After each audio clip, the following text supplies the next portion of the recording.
नमस्कार साथियों, स्वागत है आपका भी MK24 यूट्यूब चैनल पर। बहुत बहुत साथियों, आज बात कर लेते हैं बाजार कैसा रहा, या जो भारत पाकिस्तान के बीच में जो तनाव बढ़ रहा है, वो तनाव में क्या चल रहा है आजकल। अभी क्या सिचुएशन है कि भारत सरकार ने नोटम जारी कर दिया है, नोटिस टू एयरमेन। मतलब जहाँ पे भारत और पाकिस्तान की सीमा लगती है, चाहे वो राजस्थान का बॉर्डर हो, चाहे वो जम्मू कश्मीर का बॉर्डर हो, चाहे वो पंजाब का बॉर्डर हो, वहाँ पे नोटम जारी कर दिया गया है। मतलब जहाँ पे नोटिस टू एयरमैन, मतलब जो हवाई जहाज पायलट वगैरह रहते हैं ना, सिविल वगैरह उड़ाते हैं एयर, तो वो ना नहीं उड़ाएंगे। अपनी नोटम जारी कर दिया गया। अब बात कर लेते हैं जो सरकार के द्वारा उठाए हुए कदम है। जैसे गृह मंत्रालय ने बोला था कि भाई 7 तारीख को सायरन लगा दिए जाएंगे जो 244 जिले हैं उनके ऊपर।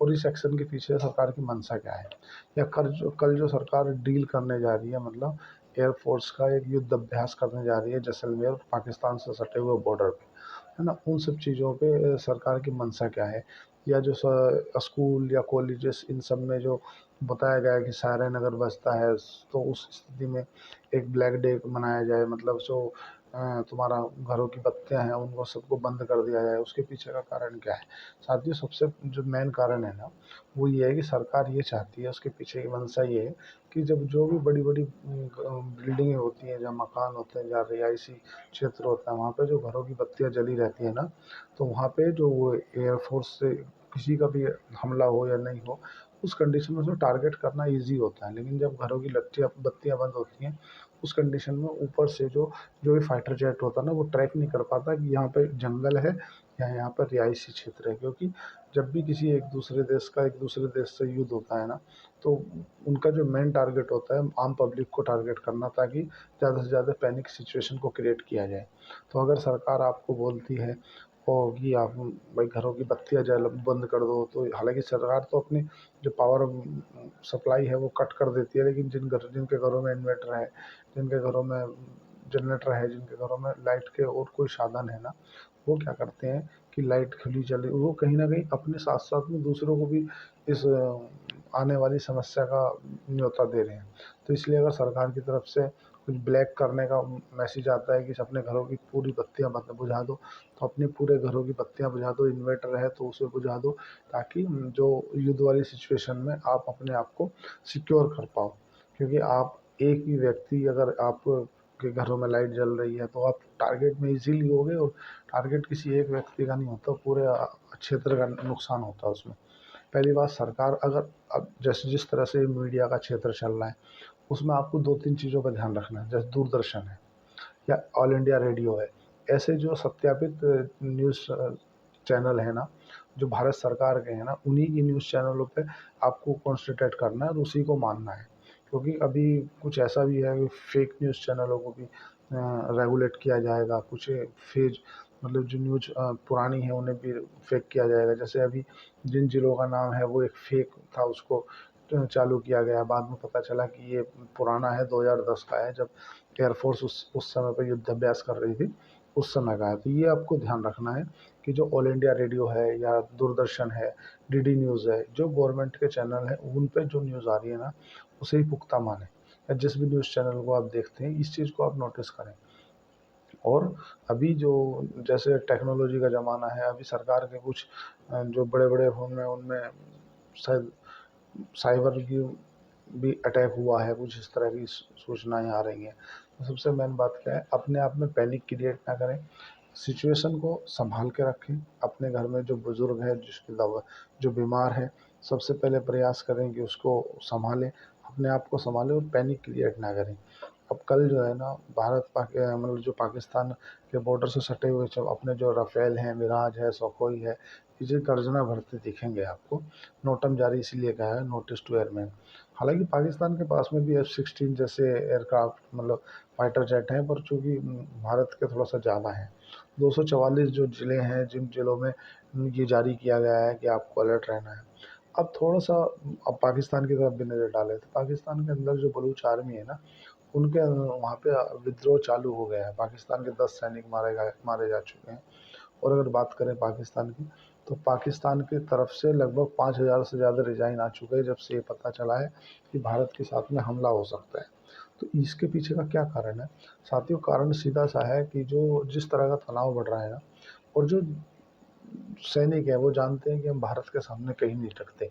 अगर बात करें जो हमारे नवाज़ शरीफ थे, जिन्होंने कारगिल युद्ध के समय पे प्राइम मिनिस्टर थे पाकिस्तान के, उन्होंने भी शहबाज शरीफ को समझाया है कि वो भारत से ज़बरदस्ती ना उलझे, कि नहीं तो मुँह की खाएगा। और इसी के साथ साथ में 2-3 चीज़ें और हुई हैं, जो कल यूनाइटेड नेशन सिक्योरिटी काउंसिल की बैठक बुलाई थी पाकिस्तान ने। वो क्या, डोर आउट डोर इन बैठक होती है, इसमें किसी भी पत्रकार की एंट्री नहीं होती है, लेकिन उसका भी कुछ सामने नहीं आया है। वो उसको लताड़ मिली है पाकिस्तान को, क्योंकि पाकिस्तान ने ये बोला था यूनाइटेड नेशन सिक्योरिटी काउंसिल में कि भारत ने जो पहलगाम में अटैक कराया है, ये भारत ने स्वयं कराया है और उसको पाकिस्तान के ऊपर थोपा जा रहा है। जबकि जो यूनाइटेड नेशन में इसी के ऊपर हल्ला हो गया, बोले कि क्या आपके जो लश्कर तैयबा है वो पाकिस्तान का नहीं है, और जिसने इसकी हमले की पहले से मतलब जिम्मेदारी ली थी कि मैंने किया है, और जितने भी टेररिस्ट हैं उन सबको क्या तुम नहीं पालते। तो इस तरह से पाकिस्तान की वहाँ पे भी फचियत हो गई। अब बात कर लें कि जिस तरह से मतलब सिचुएशन आ रही है, भारत अगर बात करें ना परमाणु बम में, तो परमाणु बम भारत के पास 180 है, पाकिस्तान में 170 है। लेकिन भारत की और पाकिस्तान के बमों तक तो शायद नहीं भी पहुंचेगी। भारत के रक्षा मंत्री ने तीनों सेनाओं को, सॉरी, पाकिस्तान के रक्षा मंत्री ने तीनों सेनाओं को अलर्ट रहने के लिए बोला है कि भाई तीनों की तीनों सेना अलर्ट मोड पर रहो, कभी भी भारत की तरफ से हमला किया जा सकता है। एक ऐसा असमंजस भी हो सकता है कि जैसे पाकिस्तान ने बोला है कि भैया हमला कर सकता है, और भारत ने 7 तारीख को बोला है कि 244 जिलों में सायरन बजाए जाएंगे, आप अपने आप को संभाल लो। उसी समय पे एयरफोर्स जो है वो युद्ध अभ्यास कर रही है। तो ये ऐसा मतलब किसी न्यूज़ चैनल के माध्यम से नहीं आया, पर मैं ऐसा अनुमान प्रेडिक्ट कर रहा हूँ कि ऐसा तो नहीं कि इधर अपन लोग माने कि सेना युद्ध अभ्यास कर रही है, एयरफोर्स उधर उनमें 7-12 का गुल्ला फिट कर दे पाकिस्तान में। देखेंगे, जो सभी देखने के लिए मिलेगा। लेकिन इतना तो है कि पाकिस्तान डरा हुआ सहमा हुआ है। पाकिस्तान ने तीनों सेनाओं को अलर्ट मोड पे रखा है कि भाई साहब कभी भी कुछ भी हो सकता है, आप कृपया अलर्ट पर रहो। और पाकिस्तान के अंदर 5-6 हज़ार सेना ने तो वैसे इस्तीफा दे दिया कि भाई साहब हमें युद्ध ही नहीं लड़ना। पाकिस्तान ये समझता है कि नेवी उसकी कमज़ोर है, इसलिए उसने तुर्की से नेवी की मदद मांगी है। और चाइना तुर्की वो उन्हीं के बदौलत बोलता है, पाकिस्तान में अपने बलबूते कुछ दम है नहीं, दूसरे के दिए कंधे बोलता है। इतना तय है, लेकिन इस बार अगर पाकिस्तान युद्ध लड़ता है ना, तो या तो वो अपने आप को चीन को सुपुर्द कर देगा, या वो बिक जाएगा। क्योंकि यूक्रेन जैसा देश है जो कि रूस से युद्ध लड़ रहा था, उसके बाद में यूक्रेन का आज क्या हुआ। यूक्रेन को अपने आधे से ज़्यादा रिसोर्सेज अमेरिका को देने पड़े, और अमेरिका को इसलिए देने पड़े, अमेरिका ने बोल दिया कि आप दो, और नहीं देते तो फिर मैं अपना जो पाला है वो बदल रहा हूँ, तुम्हें छोड़ दे रहा हूँ तुम्हारे भरोसे। मैं अपना जो पाला है वो रूस की तरफ ले जाकर रख रहा हूँ, अब मैं रूस से मिल जाऊँगा। तो यूक्रेन ने सोचा कि ठीक है यार, आधे तो दें। तो युद्ध में जनरली किसी भी देश का भला नहीं होता अगर देखा जाए तो। पर लेकिन सिचुएशन जो बन रही है, उन सिचुएशन में एक, हालांकि एक अभी फेक न्यूज़ आ रही थी कि रात को 8 बजे प्रधानमंत्री नरेंद्र मोदी जी देश को संबोधित करेंगे, लेकिन ऐसा कुछ भी नहीं।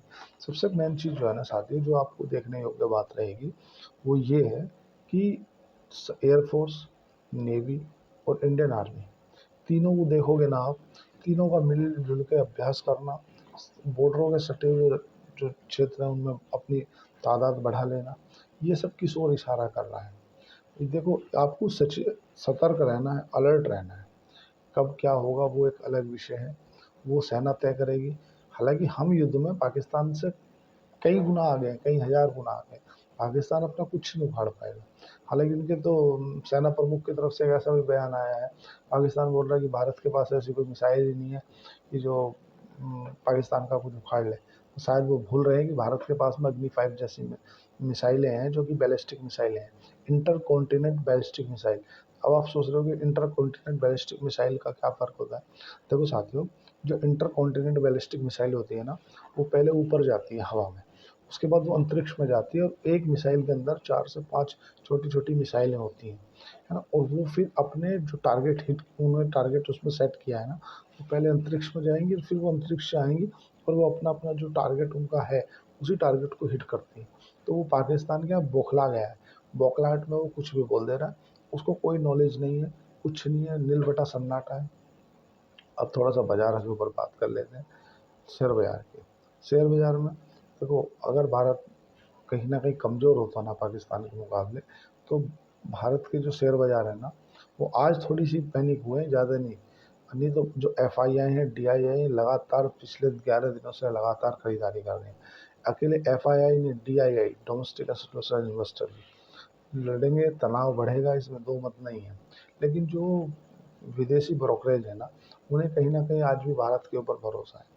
ऐसी भी खबर आ रही है कि भारत ने, हालाँकि ये ब्लूमबर्ग है, ब्लूमबर्ग की तरफ से रिपोर्ट है, उसने बताया है।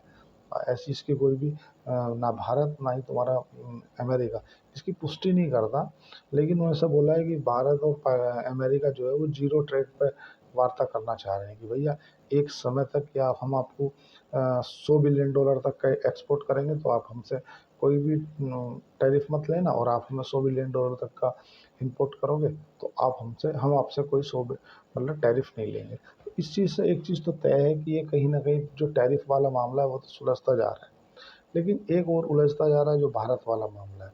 अब हालांकि भारत उसे कहीं मतलब पाकिस्तान अपने आप को बचा ले उतना काफ़ी है। मेरे को ऐसा लग रहा है कि इस बार अगर कुछ हुआ तो ऐसा कोई बहुत बड़ी बात नहीं है कि पाकिस्तान को 2 हिस्से 3 हिस्से ना कर दिया जाए, बलूचिस्तान, पीओके, और आगे बचा क्या, लाहौर कराची थोड़ा अलग विषय है। और बाकी अगर बात करें ना तुम्हारा नोटम जारी होने की, तो नोटम तो सीधा है कि एयरफोर्स अपनी एयर स्ट्राइक मतलब युद्ध अभ्यास करेगी। अपने जो विमान हैं उन विमानों को उड़ा के उनको टच डाउन, जैसे अभी आपने देखा होगा गाजीपुर तुम्हारा हाईवे के ऊपर जो गंगा एक्सप्रेसवे है उसको टच डाउन कराया गया राफेल को, बड़े बड़े फाइटर जेट को, ताकि इमरजेंसी में उनकी लैंडिंग की जा सके, उनको टेक ऑफ किया जा सके। या जो एयर जनरली होता क्या है, जब भी युद्ध होते हैं ना, उन युद्धों में जो टेक ऑफ और लैंडिंग करने के लिए फाइटर जेट के जो रनवे होते हैं ना, उन रनवे को पहले डिस्ट्रॉय किया जाता है। जैसे कि जिस हमारे साथ में 1972 में हुआ था, जब आपने देखा होगा, उस समय पे हंटर जहाज हुआ करते थे जो कि रात में नहीं उड़ सकते थे। तो हमारा जो रनवे है बुच एयरपोर्ट, शायद एक मूवी बनी है, उसको अगर आप कभी फ्री रहोगे तो देखना। तो जो एयरपोर्ट के रनवे होते हैं ना, उनको डिस्ट्रॉय किया जाता है, जिससे फाइटर जेट को उड़ान भरने में और टेक ऑफ कर लैंडिंग करने में थोड़ा तकलीफ का सामना करना पड़े या कि ना कर पड़े। क्योंकि अगर कहीं ना कहीं एयरफोर्स की कमर टूट जाती है ना, तो आपके पास में फिर दूसरी नेवी बचती है या फिर इंडियन आर्मी बचती है। तो इसी को देखते हुए भारत सरकार ने पहले से ही अपने जो एक्सप्रेस वे हैं, हाईवे हैं, वो इस लेवल के बनाए रखे हैं कि मतलब आप कहीं भी अब फाइटर जेट उतार लो, चाहे फाइटर जेट को टेक ऑफ करा लो, वो कहीं ना कहीं सरकार को पहले से ही देख के चल रही थी। इसीलिए जो लोग ये बोलते थे कि क्या ज़रूरत है इतने लंबे लंबे छोड़े हाईवे बनाने की, एक्सप्रेस वे बनाने की, तो साथियों देश में कब किस चीज़ की कहाँ आवश्यकता बढ़ जाती है कोई तय नहीं है। अब देखो तनाव तो बढ़ रहा है, इसमें तो कोई दो मत है नहीं। अब इसी बीच में आप शेयर मार्केट वाले आदमी शेयर मार्केट का क्या करें क्या नहीं करें, बड़ी पैनिक सिचुएशन है। कभी ऊपर कभी नीचे, बाजार नीचे खुलते ऊपर चले जाते, ऊपर खुलते नीचे आ जाते। देखो वोलेटिलिटी बनी रहेगी, वोलेटिलिटी है विक्स के कारण। जो तुम्हारा विक्स वोलेटिलिटी इंडेक्स होता है विक्स, वो दर्शा रहा है कि वोलेटिलिटी तो बनी रहेगी। अब समझ लेते हैं कि अगर जो नतीजे हैं, नतीजे क्या दे रहे हैं। अगर बात करें पोली कैप इंडिया की, तो पोली कैप इंडिया के जो नतीजे आए हैं बेहद चौंकाने वाले आए हैं। मतलब आप साथियों जान के विश्वास नहीं होगा, प्रॉफिट में 33% की ग्रोथ, तुम्हारा जो बॉटम लाइन होता है, हाँ, टॉप लाइन होता है, टॉप लाइन में 33% की ग्रोथ, बॉटम लाइन में 25% की ग्रोथ, ईपीएस में 25% की ग्रोथ, मतलब बेहतरीन नतीजे पेश किए। जैसे कि कल परसों आरआर केबल का नतीजे आए थे, पॉलीकैब के नतीजों ने दिखा दिया कि कहीं ना कहीं जो कैपिटल गुड्स से रिलेटेड कंपनियां हैं उनमें ग्रोथ आ रही है। और कोई भी कंपनी महंगी या सस्ती, उसकी वैल्यूएशन डिफाइन नहीं होती, वो महंगी या सस्ती होती है इस चीज़ से कि वो उसके रिजल्ट कैसे आ रहे हैं। जिनका रिजल्ट अच्छा आ रहा है उनमें तो कोई दिक्कत है नहीं। आप देखते हैं जैसे भी होगा, जो भी कुछ होगा मैं आपको अपडेट दे दूंगा। लेकिन इतना ज़रूर है कि इसे मामले को आप संज्ञान में लें और जैसे सरकार के द्वारा दिशा निर्देश दिया गया है उसका पालन करें। आज के लिए इतना ही। चैनल को लाइक करें, सब्सक्राइब करें, कमेंट करें। धन्यवाद, थैंक यू।